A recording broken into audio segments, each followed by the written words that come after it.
Okay, so here I am in Power BI. I'm going up here to Get Data, Excel Workbook, and then I click there the file I have, and I click Open.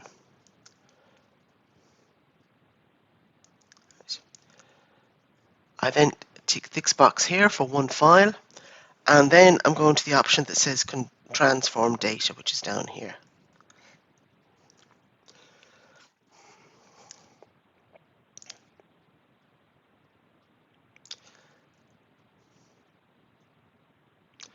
Give it a second to load up. Okay. So what I'm going to do here is that this is my starting file. I'm going to create a reference file from this. So I come over here to this one, and I just do a right click, and I go Reference.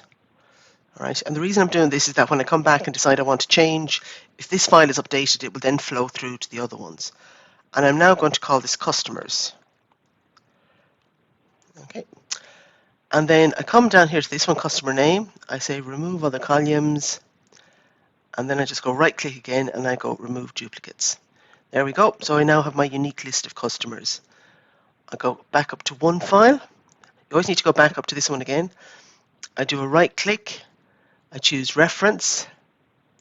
This time I'm going to do Segment, and I just do, well, first of all, let me rename this to Segment, because these are the names of the tables that they're going to have in my star schemas, which is going to need this later on. So I do Remove Other Columns, and then I just do Remove Duplicates. There we go, got those three. Come back up here to one file again,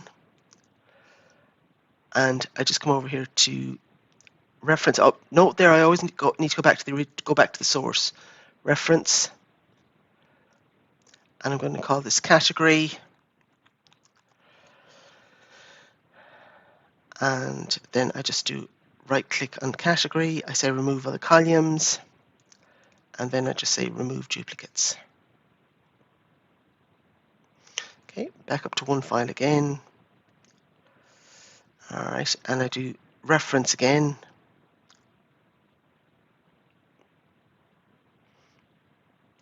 And I'm going to call this Subcategory.